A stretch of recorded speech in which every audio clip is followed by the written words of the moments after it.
देखो भाई, अपना आज का टॉपिक क्या है? Moving coil galvanometer. तो गैल्वेनोमीटर क्या है, कैसे काम करता है, ठीक है, किस प्रिंसिपल पे काम करता है और क्या काम आता है, सारी चीज़ों का आपको पता होना जरूरी है। ठीक है, तो नाम से ही पता लग रहा है गैल्वेनोमीटर, मीटर लगा हुआ है, मतलब किसी चीज़ को मेजर कर सके वही तो मीटर होता है। अब गैल्वेनोमीटर, बच्चे 12th कर जाते हैं उनको पता नहीं होता, रियलिटी बता रहा हूँ। 12th कर जाते हैं उनको ये नहीं पता था गैल्वेनोमीटर क्या काम आता है। ठीक है,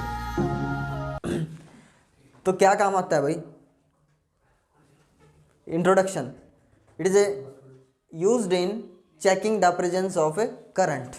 सुन लो ध्यान से, करंट को मेजर भी करता है और करंट बन रहा है या नहीं बन रहा है, करंट बना है या नहीं बना है सर्किट में, उसकी प्रेजेंस को चेक कर रहा है, करंट की को, करंट बन रहा है कि नहीं बन रहा है।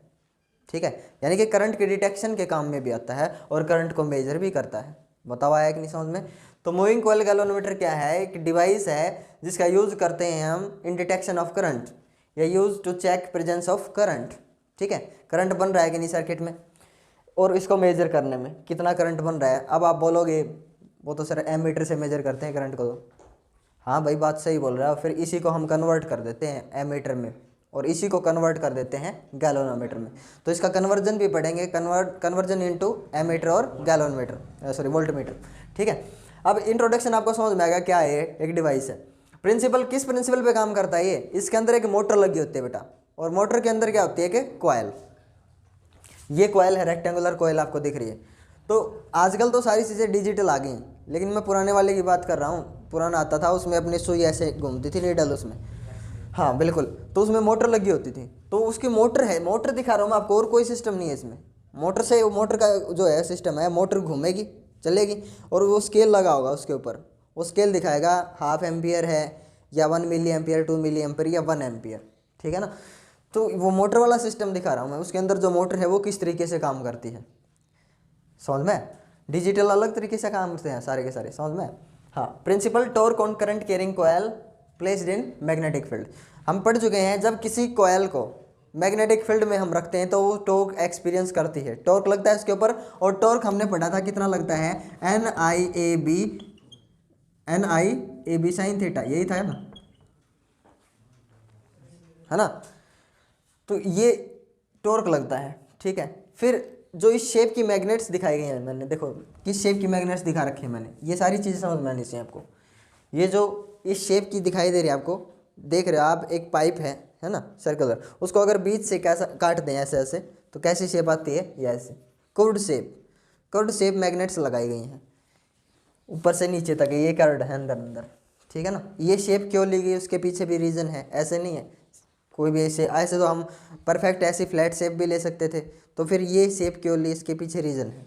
ठीक है, डिस्क्रिप्शन एंड डायग्राम, यानी कि इसके डायग्राम में क्या क्या चीज़ें लगी हुई हैं, सारी चीज़ें आपको बतानी पड़ेंगी। ठीक है ना, परमानेंट्स मैग्नेट सेट की हमने, और एक रेक्टेंगुलर कोयल है अपने पास जिसमें करंट फ्लो करवाएंगे हम। और ये जो कोयल है ना, ये किससे जुड़ी हुई है, ऊपर एक स्ट्रिप लगी हुई है। क्या लगी हुई है ऊपर? एक स्ट्रिप, पट्टी, फॉस्फोर ब्रॉन्ज स्ट्रिप है ये, फॉस्फोर की ब्रॉन्ज स्ट्रिप है ये। ठीक है ना, ये मतलब यूँ नाम है इसका, फॉस्फोर ब्रॉन्ज, एक पट्टी है, स्ट्रिप बोल दूँ मैं मेटलिक स्ट्रिप है ये, मेटल की। और नीचे किससे अटैच है ये? हेयर से। ये रेक्टेंगुलर कोयल किसके ऊपर टिकी हुई है, इसका लोड किसके ऊपर है? एक तो इसके ऊपर है, एक हेयर स्प्रिंग के ऊपर। हेयर स्प्रिंग क्या होता है, आपने देखा होगा, बहुत ही बारीक बाल जैसा। हेयर स्प्रिंग का मतलब क्या है? बिल्कुल बाल जैसा पतला सा स्प्रिंग। ठीक है, तो ऊपर और नीचे ये दो चीज़ें लगी हुई हैं, ये क्यों लगी हुई हैं उसका रीज़न भी बताऊंगा मैं आपको। ठीक है ना, और यहाँ पे ये दो कनेक्शन निकाल दिए हैं बाहर, क्योंकि इस कोयल के अंदर एक वायर है, वायर लपेटी गई है यहाँ पे एक। ये जो कोयल है ऐसे हवा में नहीं लपेट दी, ये कैसा, एक सिलेंडर लिया गया। ठीक है, मैं आपको दिखाता हूँ। ये तो रेक्टेंगुलर है, ये समझिए, एक बड़ा सिलेंड्रिकल अपने पास सॉफ्ट आयरन कोर लिया हमने। ठीक है, और उसके ऊपर लपेटी गई है, समझ में? यहाँ पे क्या है, सिलेंड्रिकल सॉफ्ट आयरन कोर है यहाँ पे, समझ में? तो उसके ऊपर ऐसे लपेटी गई है, 1 बार 2 बार 3 बार, कितनी टर्न्स हैं ऐसे, n टर्न्स। क्लियर है? तो बताने की जरूरत नहीं है, ये रेक्टेंगुलर कोयल किसके ऊपर है, क्या है, आपको समझ में आना चाहिए अभी। ठीक है ना, अब देखिए, जब हम इसमें करंट फ्लो करवाएंगे जब करंट फ्लो करेगा इसमें तो इसके ऊपर टॉर्क लगेगी, और टॉर्क लगने के कारण ये घूमेगी मोटर। अब ये जो हमने स्केल लगा रखा है, ये स्केल है अपना, इससे ये इंडिकेटर है, इंडिकेटर जो नीडल होती है सुई, वो इंडिकेट करेगी जीरो पे है तो जीरो करंट है, ऐसे बताएगी हमारे को, वो मोटर घूमेगी। अब ये मैं कैसे बनाई है, ये हॉरिजॉन्टल है, ये समझिए, ये ऐसे है ये मोटर, ठीक है, गैल्वेनोमीटर के अंदर ऐसे है ये मोटर, और इसके ऊपर ऐसे नीडल है, वो घूमती है इंडिकेटर, और ऐसे स्केल लगा रखा है हमने, वो स्केल को बताएगी, है ना। स्केल जहाँ पे है, स्केल मान लीजिए 1/2 एम्पियर पे है, और ऐसा आके रुकी हाफ पे, तो पता चल जाएगा अपने 1/2 एम्पियर है, ठीक है, चीज़ यही समझ में। अब जितना करंट देंगे हम इसमें, करंट देंगे, जितना ज़्यादा करंट देंगे उतना ज़्यादा टॉर्क लगेगा इसमें। लेकिन टॉर्क कब मैक्सिमम होता है, torque is equals to NIAB sine theta, ये मैग्नीट्यूड फॉर्म है। टॉर्क मैक्सिमम कब होगा, जब थीटा कितना बेटा 90 डिग्री, तभी तो मैक्सिमम होगा साइन 90 के लिए। टॉर्क किन किन चीज़ों के ऊपर डिपेंड करता है, ये बात आपको पता होनी चाहिए। नंबर ऑफ टर्न्स, एक बार बना दी तो फिक्स है, एक बार जो मोटर हमने बना दी, जितनी कॉइल्स लपेट दी, एंट्रेंस लपेट दी, फिक्स है। जितना ज़्यादा करंट कम ज़्यादा हो सकता है, किसी सर्किट में करंट कम हो, किसी सर्किट में ज़्यादा हो, ठीक है, ये कांस्टेंट है। अब ये जो वेरिएबल है, मैं ऐसे दिखा देता हूँ ऐसे।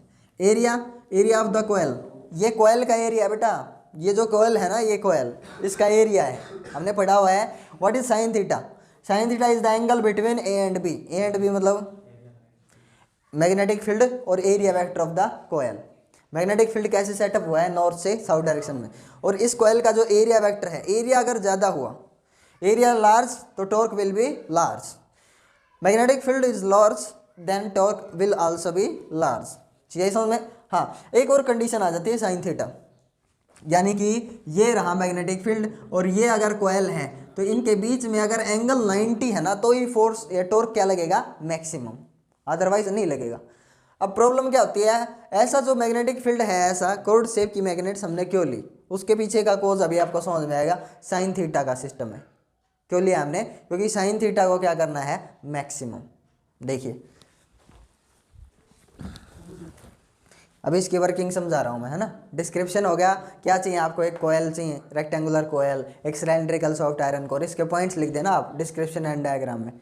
क्या चाहिए आपको, एक परमानेंट मैग्नेट चाहिए आपको दो, ठीक है, आपको एक रेक्टेंगुलर कोयल चाहिए, ठीक है, एक इंडिकेटर चाहिए, एक स्केल है, सारी चीज़ें ये इसके डिस्क्रिप्शन में आप लिख सकते हो। इसकी वर्किंग क्या है, कैसे काम करता है ये, तो मैंने बताया अभी टॉर्क हम मैक्सिमम चाहते हैं, तो मैक्सिमम चाहते हैं, तो अगर आप देखो इसको ऊपर से देखो, ऐसे इसको ऐसे करके देखो, तो ऊपर से आपको कैसे दिखेगा, बिल्कुल ऐसे राउंड शेप है, ठीक है, ये ऐसी शेप है इसमें, आया समझ में। अगर आप देख रहे हो अंदर क्या है, यहाँ पे सिलेंडर, ठीक है, यहाँ पे सिलेंडर लगा है, ये क्या कौन सा व्यू है, टॉप, ऊपर से देख रहे हैं तो मोटर को टॉप व्यू। यहाँ सिलेंड्रिकल जो सॉफ्ट आयरन कोर हमने यूज़ किया है, और इसके ऊपर ये कोयल एन टाइम्स ऐसे लपेट देगी। अब वो रेक्टेंगुलर शेप ही बनेगी ना, आप देखो रेक्टेंगुलर शेप बनेगी, एक सिलेंड्रिकल ऑब्जेक्ट के ऊपर आप ऐसे ऐसे टर्न करो कोयल को 4 बार 10 बार, तो ऐसी रेक्टेंगुलर कोयल बन गई वो, है ना। अब देखिए यहाँ जो मैग्नेटिक फील्ड था वो नॉर्थ से किधर जा रहा था, साउथ, ठीक है, लेकिन सॉफ्ट आयरन यूज़ किया हमने, क्या ये सॉफ्ट आयरन का सिलेंडर, सॉफ्ट आयरन कोर। ऐसे हमने ऑब्जर्व किया कि जो मैग्नेटिक फील्ड है वो ऐसे यहाँ से ऐसे गया, ऐसे, और यहाँ से ऐसे निकला, ठीक है, और थोड़ा छोटा बना दूँ ताकि अच्छे से समझ में, थोड़ा सा छोटा बनाता हूँ ताकि आपको अच्छे से समझ में आए। ये लो छोटा, थोड़ा सा छोटा कर दिया मैंने ताकि क्लियर समझ में आए भाई, ये सिलेंडर छोटा हो गया अभी, देखो यहाँ से जो मैग्नेटिक फील्ड लाइंस थी वो इसके अंदर एंटर करती हैं और सरफेस के साथ कितना एंगल बनाती हैं, 90 डिग्री का, और जब ये बाहर निकलेंगी तो भी कितना एंगल बनाती हैं, 90 डिग्री का, समझ में आया। तो ऐसे एक बार मैं समझा देता हूँ, ऐसे ऐसे ऐसे ऐसे ऐसे और ये ऐसे और ये ऐसे, ठीक है। हमको क्या लगता है, ये वाला जो मैग्नेटिक फील्ड है, ये वाला मैग्नेटिक फील्ड ये यहाँ पहुँच गया है, ये वाला मैग्नेटिक फील्ड जो है ये वाला इधर है, ये वाला मैग्नेटिक फील्ड इधर है, ये वाला मैग्नेटिक फील्ड इधर है, समझ में आया। लेकिन एक्चुअल में क्या हो रहा है भाई, एक्चुअल चीज़ आपको समझनी है। एक्चुअल में हो क्या रहा है, एक्चुअल में जो मैग्नेटिक फील्ड है वो एक दूसरे को क्रॉस ही नहीं कर सकता। ध्यान से देखिए, आपको क्या लगता है ये वाली इधर से निकल गई, ये वाली हो सकता है ये वाली इधर से निकल गई, है ना। लगता क्या है, ये वाली ऐसे क्रॉस हो रही है, ये वाली ऐसे क्रॉस हो रही है, ये वाली ऐसे क्रॉस हो रही है। लेकिन ऐसे तो मैग्नेटिक फील्ड लाइंस कट कर जाएंगे, एक दूसरे को इंटरसेक्ट कर जाएंगे, लेकिन ऐसा होता नहीं है। मैग्नेटिक फील्ड लाइंस कभी भी एक दूसरे को इंटरसेक्ट करती नहीं है। तो होगा क्या है, अंदर में मैग्नेटिक फील्ड टर्न होगा सेंटर की तरफ, सारी की सारी सेंटर से पास हो रही है, समझिए आप, ठीक है। तो अंदर में magnetic field towards centre turn होगा, ऐसे सेंटर की तरफ टर्न होगा और फिर ये ऐसे बाहर निकल जाएगा। तो इसका जो बैक ट्रेस करोगे वो भी सेंटर की लाइन आएगी, इसका बैक ट्रेसिंग भी सेंटर वाली लाइन। ये ऐसे मुड़ेगा, अंदर से मुड़ेगा और हो रहा है क्या हो रहा है, ये चीज़ आपको समझनी है। ये सॉफ्ट आयरन है, मैग्नेटिक फील्ड को पसंद करता है और जो लाइंस आसपास से जा रही हैं उनको भी अपने अंदर ले लेता है, सॉफ्ट आयरन होने के कारण। अगर और कोई मटेरियल होता तो फिर अंदर नहीं लेता। हम वही चाहते हैं कि अपने अंदर ले जाइए। सारा का सारा मैग्नेटिक फील्ड जो है लाइंस को अपने अंदर ले जाता है। ये वाली लाइंस को ऐसे ऐसे निकालेगा, ये वाली लाइन भी यहाँ से ऐसे, और ये वाली लाइन स्ट्रेट, और ये वाली लाइन है ये ऐसे, आपको दिख रहा है, समझ में। चलो 5 ही कर लो एक बार, 5 लाइनों से बेटर समझ में आएगा। 2 और 2 4 और 1 ये 5, समझ में। एक्चुअल में ऐसे अंदर से टर्न हो रहा है, ऐसे अंदर से, और हमें क्या लग रहा है कि ये वाली यहाँ निकल गई, ये वाली यहाँ निकल गई। लग ऐसे रहा है कि ऐसे एक दूसरे को क्या कर रही है, इंटरसेक्ट। लेकिन क्या हो रहा है, सरफेस के ऊपर 90 डिग्री का एंगल बनाते हुए एंटर कर रहा है और 90 डिग्री का एंगल बनाते हुए बाहर निकल रहा है। तो इस तरह का जो मैग्नेटिक फील्ड बना है इसको बोलते हैं रेडियल मैग्नेटिक फील्ड। हम क्या चाहते थे बेटा, हम रेडियल मैग्नेटिक फील्ड बनाना चाहते थे, रेडियल मैग्नेटिक फील्ड। क्यों बनाना चाहते थे, आएगा समझ में। अगर आया हो तो बताओ, आया समझ में, नहीं आया तो देख लो। अगर आपने 2 मैग्नेट्स ऐसी लगा दी, north south magnetic field lines देखिए, नॉर्थ टू साउथ, आ रहा है कि नहीं समझ में।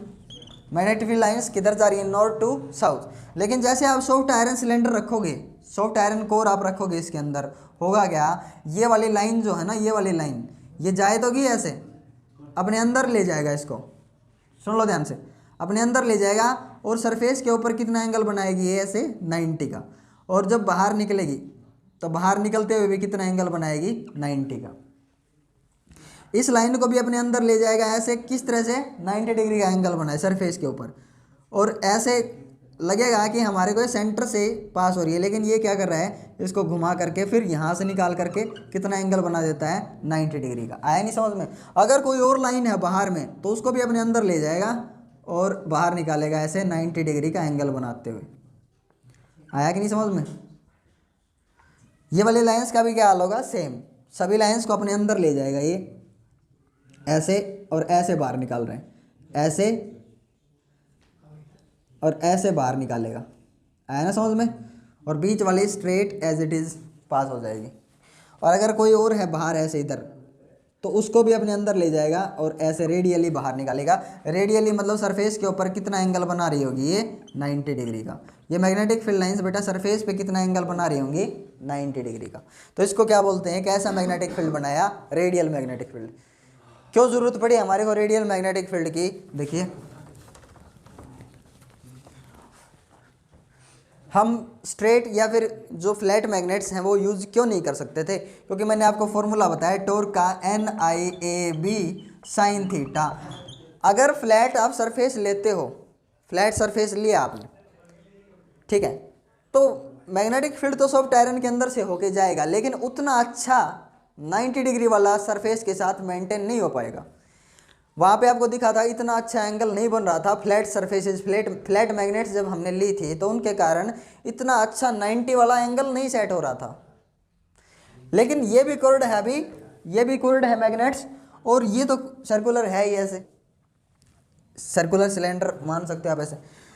तो ऐसे इस शेप के होने के कारण ज़्यादा से ज़्यादा बढ़िया रेडियल मैग्नेटिक फील्ड बना। मतलब सरफेस के साथ एग्जैक्ट कितना एंगल बन गया, 90 डिग्री का। चाहिए समझ में। तो जब यहाँ पे आप कोयल देख रहे हो, यहाँ एक कोयल हमने लपेटी है ऐसे, है ना, हमें पता है कि साइन थीटा से टॉर्क इफेक्ट होगी, टॉर्क कम या ज़्यादा होगी साइन थीटा के अकॉर्डिंग।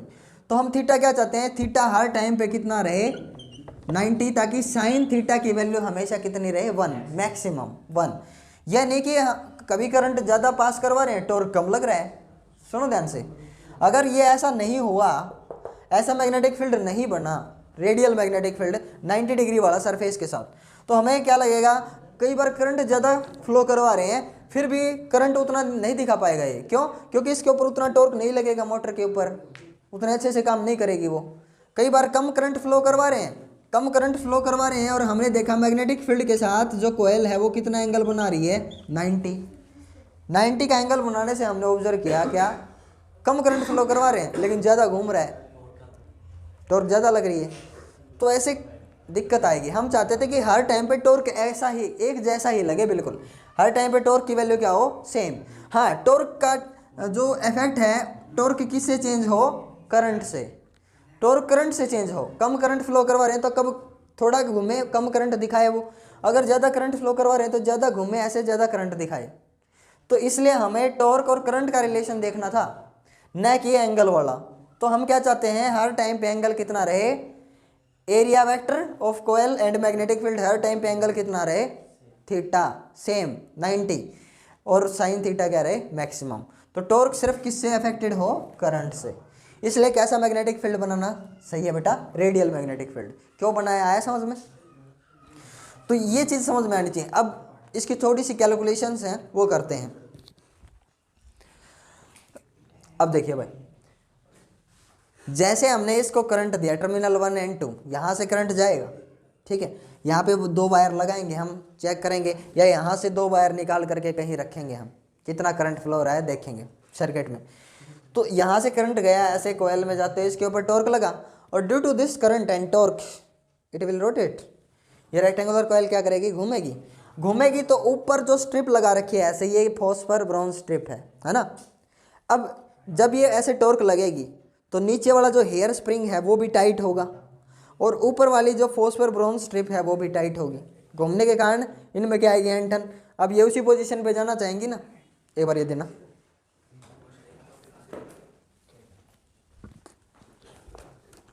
ये रेक्टेंगुलर कोयल है ऐसी, और इसके ऊपर ये फॉस्फर ब्रॉन्ज स्ट्रिप, इसके ऊपर लोड है, इसके ऊपर और नीचे स्प्रिंग के ऊपर। और जैसे ही ये 1 डिग्री रोटेट करेगी, फॉस्फर ब्रॉन्ज स्ट्रिप जो है वो भी तो घूमेगी, और उसमें क्या आएगा, रिस्टोर्शन आएगा। वो वापस उसी पोजीशन पे जाने के लिए ट्राई करेगी, लेकिन करंट के कारण टॉर्क ज़्यादा है, तो इसने इसको घुमाया, तो स्प्रिंग में भी उल्टा टॉर्क क्रिएट हुआ। कुछ यही समझ में, जिसको हम क्या बोलेंगे, रिस्टोरिंग टॉर्क, मतलब उसी पोजीशन पे लाने वाला टॉर्क। तो ऐसे 1 डिग्री 2 डिग्री ऐसे ये घुमा 10 डिग्री, तो उतना ज़्यादा क्या क्रिएट हुआ, उल्टा टॉर्क, रिस्टोरिंग टॉर्क। तो ड्यू टू दिस करंट, छोटी सी कैलकुलेशन है इसमें बस वर्किंग में, इसको क्लियर कर दो एक बार। देखो, ड्यू टू करंट,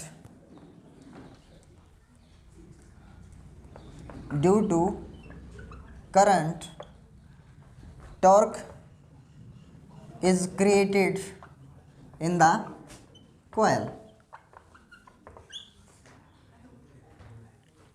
बताइए, करंट के कारण टॉर्क क्रिएट होगा कि नहीं होगा? कितना टॉर्क क्रिएट होगा, NIAB साइन थीटा, इतना टॉर्क लगेगा। अब एक लिमिट है इसकी, जितना ज़्यादा आप करंट दोगे उतना तो टॉर्क लगेगा। अब 1 डिग्री 2 डिग्री ऐसे उल्टा टॉर्क भी क्रिएट हो रहा है, तो आपने लगाया 1 डिग्री, जितना करंट दिया आपने उसके अकॉर्डिंग टॉर्क लगा इसमें 1 डिग्री 2 डिग्री, तो करंट का टॉर्क ज़्यादा है इसलिए तो घूमेगा ना। करंट के कारण टॉर्क कौन सा ज़्यादा होगा, ये चीज़ आपको पता नहीं चाहिए। करंट वाला टॉर्क ज़्यादा होगा तभी इसको घुमाएगा। तो जैसे 1 डिग्री घुमा, इधर से भी एंटेन स्टार्ट हो जाती है वापस उसी पोजीशन पे लाने के लिए, लेकिन ये टॉर्क ज़्यादा है करंट वाला, इसलिए इसको घुमाना चाहता है, घुमाता भी है। तो 1 डिग्री अपोजिशन में टॉर्क क्रिएट हो गया है एक, तो वो वापस लाना चाहता है due to hair spring and phosphor bond strip. आया ना चीज़ समझ में?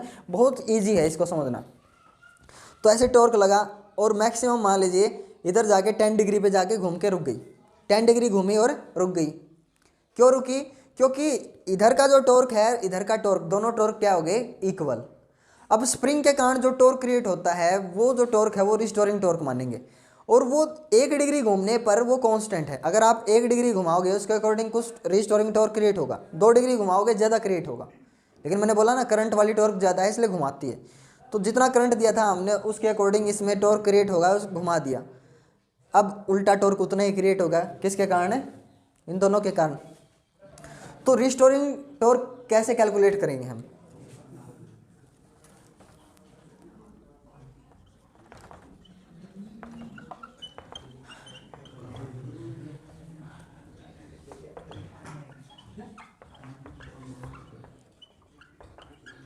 phosphor bronze strip and hair spring।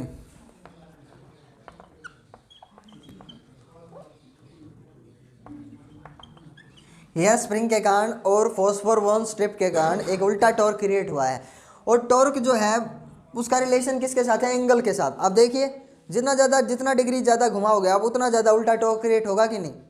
जैसे करंट बंद किया आपने, तुरंत एकदम से सुई आएगी 0 के ऊपर, इंडिकेटर अपना किधर आएगा?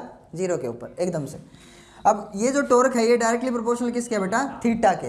ये एक रिलेशन है रिस्टोरिंग टॉर्क का। रिस्टोरिंग टॉर्क क्या है? अपोजिशन वाला टॉर्क, उल्टा लाना चाहता है जो इस कॉइल को, ये कॉइल घूम के आएगी तो इंडिकेटर किधर आएगा? वापस 0 पे। तो जो टॉर्क है इज इक्वल्स टू में आप चेंज करोगे इसको तो क्या आएगा? एक कांस्टेंट इनटू में थीटा। What is this? के फैक्टर क्या है यहाँ पे? Restoring torque constant. It is a constant which is called a, बिल्कुल, रिस्टोरिंग कांस्टेंट, या इसका दूसरा नाम क्या है? स्प्रिंग कांस्टेंट भी आप यूज कर सकते हो, ठीक है ना? Spring force constant. कुछ आया समझ में? हाँ, ये के क्या होता है?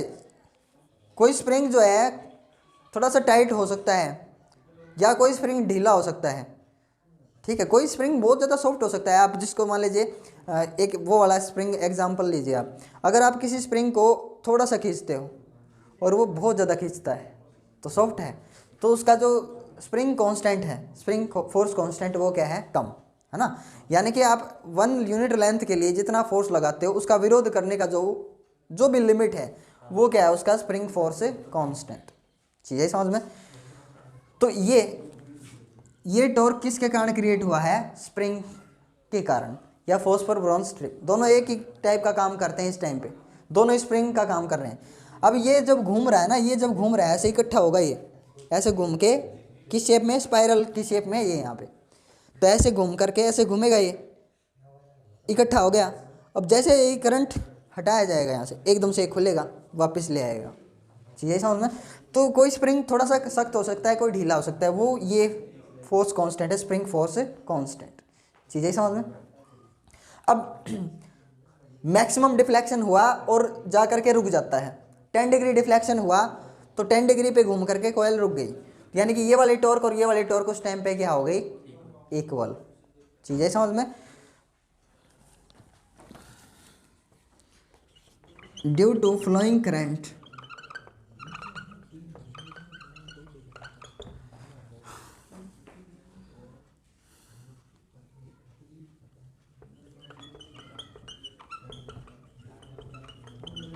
इसकी मोटर घूमती है, motor rotates and stops at A theta angle,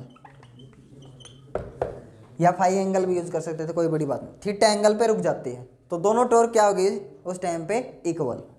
तो हम यूज कर सकते हैं current due to torque and current, torque due to current and torque due to spring equal होगी उस टाइम पे K theta is equal to NIAB। Sine तो यहाँ पे कितना हो गया है? साइन हट जाएगा भाई, साइन तो रेडियल मैग्नेटिक फील्ड के कारण कितना हो गया है? 90। आया कि नहीं समझ में? तो साइन वाला सिस्टम खत्म। इसको आप इधर लिख सकते हो या इसको उधर लिख सकते हो, कोई दिक्कत वाली बात नहीं है, ठीक है ना? अब आई निकालना चाहते हो आप, या मैं इसको लिख ही दूँ एक बार, इसको इधर लिख दिया NIAB इज इक्वल टू के थीटा, और करंट निकालना चाहते हो करंट, तो के थीटा अपॉन में NAB। आया कि नहीं समझ में? ये इसकी छोटी सी कैलकुलेशन है बस। अब करंट देखना चाहते हो आप, तो करंट जो है वो किसके ऊपर डिपेंड करता है? थीटा के ऊपर। NAB के, ये सारी चीज़ें क्या बताऊंगा मैं ध्यान से। एक बार ये देखिए, किसी भी स्प्रिंग का जो रिस्टोरिंग फोर्स कांस्टेंट है वो तो कांस्टेंट है। एन क्या, नंबर ऑफ टर्न्स। एक बार आपने गैल्वेनोमीटर की मोटर बना दी, जितने ज़्यादा टर्न्स आपने लपेटनी थी लपेट दी, एक बार आपने 50 लपेट के छोड़ दिया, तो वो तो चीज़ कांस्टेंट होगी ना उस टाइम के लिए। A area of the coil, B क्या है, मैग्नेटिक फील्ड जो आपने लगाया है जो परमानेंट मैग्नेट्स के कारण। All these things are constant. मतलब क्या समझ में आया, current is equals to constant G theta. अब ये जी क्या है, गैल्वेनोमीटर कांस्टेंट। ये जी क्या बेटा, यहाँ पे गैल्वेनोमीटर कांस्टेंट, गैल्वेनोमीटर कांस्टेंट है ये, ठीक है। मतलब गैल्वेनोमीटर के अंदर जो जो चीज़ यूज हो रही है वो गैल्वेनोमीटर बन गया है, उसके लिए सारी चीज़ें कांस्टेंट हैं। पूछा है समझ में। अब मैं अगर इस कांस्टेंट को हटाता हूं तो मेरे को क्या मिलता है, आई जो है डायरेक्टली प्रोपोर्शनल क्या है, आई डायरेक्टली प्रोपोर्शनल थीटा। सीधे सीधे आपको क्या मिल गया, कांस्टेंट को हटाइए, करंट किसके डायरेक्टली प्रोपोर्शनल है, थीटा के। जितना ज़्यादा डिफ्लेक्शन 1 डिग्री 2 डिग्री, जितना ज़्यादा ये घूमेगी 1 डिग्री 2 डिग्री, जितनी कोयल रोटेट करेगी, जितने एंगल्स ज़्यादा होंगे, ध्यान से सुनिए, जितना ज़्यादा एंगल उतना ज़्यादा क्या होगा, करंट। अभी 1 डिग्री रोटेट किया से 2 डिग्री, तो आप देखो ये इंडिकेटर ज़्यादा दूर तक जाएगा, ज़्यादा करंट दिखा पाएगा। तो करंट जो है डायरेक्टली प्रोपोर्शनल किसके है, थीटा। कौन सा रिलेशन है, साइन थीटा कोस थीटा या टेन थीटा, कौन सा रिलेशन आया, कहाँ है sine theta. Current directly proportional theta, only degree, angle तो है ही नहीं। साइन न साइन किस फैक्टर के ऊपर, किसी फैक्टर के ऊपर डिपेंड नहीं करता, न साइन न कोस न टेन। बताओ आया कि नहीं समझ में। सीधा सीधा क्या है, सीधा रिलेशन करंट का किसके साथ है, थीटा के साथ। अब आपसे पूछ भी सकता था ऐसे कोई कि करंट जो है यहाँ पे किसके डायरेक्टली प्रोपोर्शनल है, कौन सा फैक्टर है, sine theta cos theta tan theta, कोई भी नहीं, कोई भी नहीं। सीधा सीधा किसके साथ रिलेशन है, थीटा, एंगल अकेला ओनली, ठीक है बेटा। हाँ तो ये जो जितना ज़्यादा डिफ्लेक्शन उतना ज़्यादा करंट शो करेगा, चीज़ ही समझ में। तो ऐसे हमने करंट देख लिया है ऐसे, ठीक है। अब एक पूछा जाता है ऐसे ही, सेंसिटिविटी ऑफ गैल्वेनोमीटर, कौन सा गैल्वेनोमीटर सेंसिटिव है कौन सा नहीं है।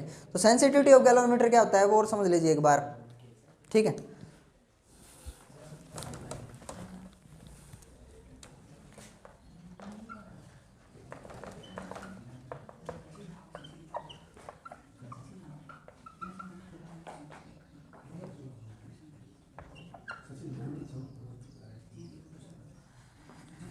देखो भाई, सेंसिटिविटी ऑफ गैल्वेनोमीटर क्या होता है, कौन सा गैल्वेनोमीटर कितना ज़्यादा सेंसिटिव है।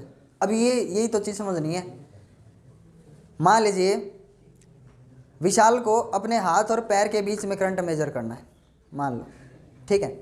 या ये मेजर करना चाहता है कि मेरे थोबड़े से लेकर पैर के अंगूठे तक कितना करंट है, ठीक है। अब कैसे मेजर करेगा, लगा करके देखा गैल्वेनोमीटर नहीं मेजर कर रहा था वो, तो वो गैल्वेनोमीटर इतना सेंसिटिव नहीं है। अब इतनी करंट तो है नहीं कि ये पूरा पावर हाउस है मेजर कर ले, थोड़ी बहुत करंट बनती है हमारे हाथ पैर के बीच, कितना करंट है, बहुत ही माइनर सा करंट होता है। तो हम ऐसा गैल्वेनोमीटर चाहते हैं जो माइनर से माइनर करंट को ज़्यादा दिखाए बनी है भाई, सीधी बात है। हम ऐसा गैल्वेनोमीटर चाहते हैं जो थोड़ी सी करंट देने पर ज़्यादा घूमे। सुनो ध्यान से, हम क्या चाहते हैं, यूनिट करंट दी हमने और 1 डिग्री डिफ्लेक्ट किया सिर्फ, और यूनिट करंट उतनी करंट देने पे जिसमें 10 डिग्री डिफ्लेक्शन हुआ, जो छोटी सी करंट को ज़्यादा बड़ा बनाए, ज़्यादा बड़ा बना के दिखाए। तो कौन सा सेंसिटिव है, 1 यूनिट करंट देने पे 1 डिग्री डिफ्लेक्शन या 1 यूनिट करंट देने पे 10 डिग्री डिफ्लेक्शन, कौन सा सेंसिटिव है। सिर्फ यूनिट करंट दिया था हमने, उतना ही करंट उसको दिया, इतना ही, जिसमें डिफ्लेक्शन ज़्यादा था, मतलब छोटी सी करंट को उसने बड़ा बनाया, ज़्यादा बना के दिखाया, तो वो मोर सेंसिटिव है। जिसने ज़्यादा डिग्री तक डिफ्लेक्शन किया, ज़्यादा डिफ्लेक्ट हुआ, कुछ चीज़ आई समझ में। तो मतलब थोड़ी सी करंट को काफ़ी बड़ा बनाया। ऐसी बातें होती हैं कई बार जब छोटी छोटी बातों को बड़ा इश्यू बना दिया जाता है, ठीक है ना। लड़कियां इस मामले में तेज़ होती हैं, छोटी सी बात का पतंगड़ बनाती है, बड़ा इश्यू क्रिएट करके दिखाती हैं। तो बोलते हैं ना, girls are sensitive, girls are more sensitive than boys, ठीक है। तो बड़ा इश्यू बनाती हैं, इसलिए जो ज़्यादा छोटी सी करंट का बड़ा इश्यू बना के दिखाएगा, छोटी सी करंट का मोर सेंसिटिव, आज बना दिया।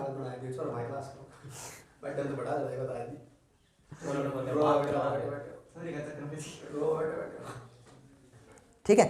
तो इसको दो टाइप्स में हमने डिवाइड किया है, एक तो करंट सेंसिटिविटी और एक है वोल्टेज सेंसिटिविटी। तो करंट सेंसिटिविटी समझिए सबसे पहले, करंट सेंसिटिविटी। करंट सेंसिटिविटी क्या है भाई, ध्यान से देखिए। Current sensitivity deflection per unit current, ज़्यादा deflection per unit current more sensitive, ठीक है। तो आई एस थीटा, आई अभी भी क्या आया था अपना जी, और साथ में क्या था जी थीटा, है ना। और इसकी जगह जी गैलोमीटर जो कांस्टेंट था एन आई, एक बार मैं बना लूँ,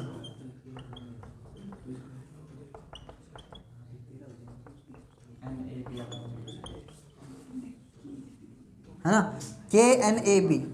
आई को रिप्लेस करके हम क्या लिखेंगे, K N A B theta, चीज़ है समझ में।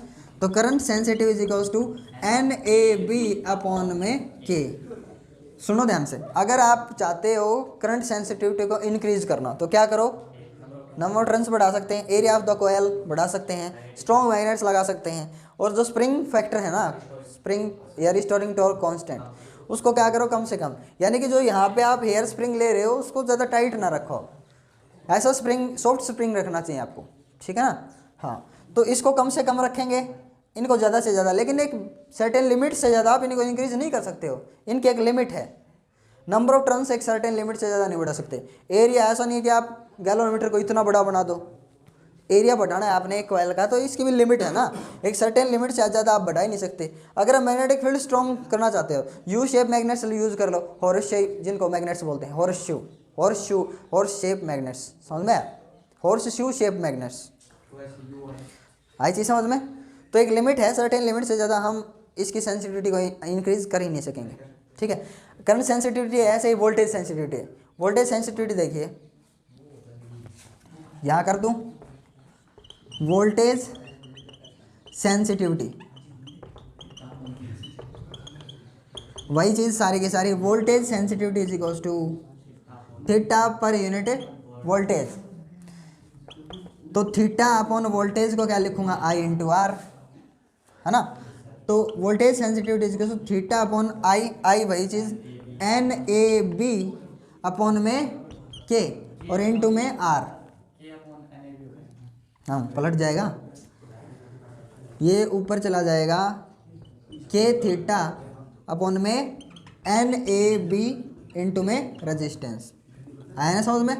वोल्टेज सेंसिटिविटी क्या है, ये क्लियर हुआ। Theta per unit voltage, voltage को लिखा मैंने आई इंटू आर, आर को एज इट इज रखा मैंने, करंट की रिप्लेसमेंट क्या अपनी के एन ए बी, के एन ए बी, तो के एन ए बी है ना,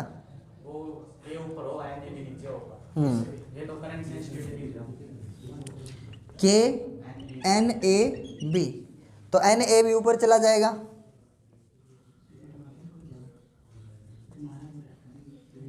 एन ए बी थीटा और नीचे क्या रहेगा, के इंटू आर, आया कुछ समझ में, अब हो गया क्लियर, सही है भाई। मतलब जितना ज़्यादा नंबर ऑफ टर्न्स इंक्रीज करो, एरिया कोयल का, बी मैग्नेटिक फील्ड, के को कम से कम रखा जाए, रेजिस्टेंस को कम से कम रखा जाए, वोल्टेज सेंसिटिविटी हाई होगी। कब, जब के स्प्रिंग फोर्स कांस्टेंट जो अपना रिस्टोरिंग फोर्स कांस्टेंट वो कम से कम, यानी कि सॉफ्ट स्प्रिंग ले हम, रेजिस्टेंस कम से कम होना चाहिए इस कोयल का। अब अगर नंबर ऑफ टर्न्स आप इंक्रीज करते हो तो समस्या क्या आती है, प्रॉब्लम क्या आती है, नंबर ऑफ टर्न्स इंक्रीज करने से वायर की लेंथ इंक्रीज हो जाती है, लेंथ इंक्रीज करने से रेजिस्टेंस इंक्रीज हो जाता है। अगर रेजिस्टेंस इंक्रीज हुआ तो वोल्टेज सेंसिटिविटी क्या होगी, डिक्रीज करेगी। इसके कारण रेजिस्टेंस जो है ना वो इंक्रीज कर रहा है। देखो आप, रेजिस्टेंस इंक्रीज करेगा तो वोल्टेज सेंसिटिविटी डिक्रीज करेगी। तो हम क्या करें, क्या इलाज है इसका, नंबर ऑफ टर्न्स इंक्रीज करना जरूरी है, तो क्या इलाज है, रेजिस्टेंस ना बढ़े। जो वायर हम लपेटेंगे, हाँ जो वायर हम लपेटेंगे वो थोड़ी सी मोटी वायर लेंगे, थोड़ी सी थिक वायर लेंगे, क्योंकि एरिया बढ़ाया आपने किसका, एरिया ऑफ क्रॉस सेक्शन, मोटाई बढ़ाई आपने वायर की। जो वायर यूज़ करोगे ना वो मोटी वायर लोगे, पतली नहीं, क्योंकि हमें पता है कि रजिस्टिविटी या रजिस्टेंस वाला फॉर्मूला याद है ना आपको, resistance directly proportional L by A is equals to, यहाँ पे रजिस्टिविटी आती है। तो एरिया बढ़ाने से रजिस्टेंस घट जाता है, लेंथ अगर बढ़ी तो रजिस्टेंस बढ़ा, लेकिन क्या करेंगे साथ में उसकी मोटाई भी बढ़ा देंगे ताकि ये बैलेंस रहे। नंबर ऑफ टर्न्स बढ़ाएंगे उस टाइम पे लेंथ तो बढ़ेगी वायर की। तो हम क्या चाहते हैं, थोड़ी सी मोटी वायर ले लें ताकि जो रजिस्टेंस है वो मेंटेन रहे L बाई ए से। क्लियर हुआ? तो ऐसे मोटी वायर थिक वायर लपेटी जाती है, और जितना नंबर ऑफ टर्न्स आप बढ़ाओगे उतना ज़्यादा वोल्टेज सेंसिटिविटी या फिर करंट सेंसिटिविटी भी इंक्रीज होगी। लेकिन beyond a certain limit we can not increase this, एक सर्टेन लिमिट से परे हम इनको इंक्रीज ही नहीं कर सकते। लेकिन आपको समझ में आना चाहिए वोल्टेज सेंसिटिविटी क्या है, करंट सेंसिटिविटी क्या है, समझ में। नेक्स्ट वीडियो में हम क्या पढ़ेंगे, conversion of galvanometer into voltmeter and ammeter, ammeter में और वोल्टमीटर में कन्वर्जन पढ़ेंगे। So thank you for watching this video.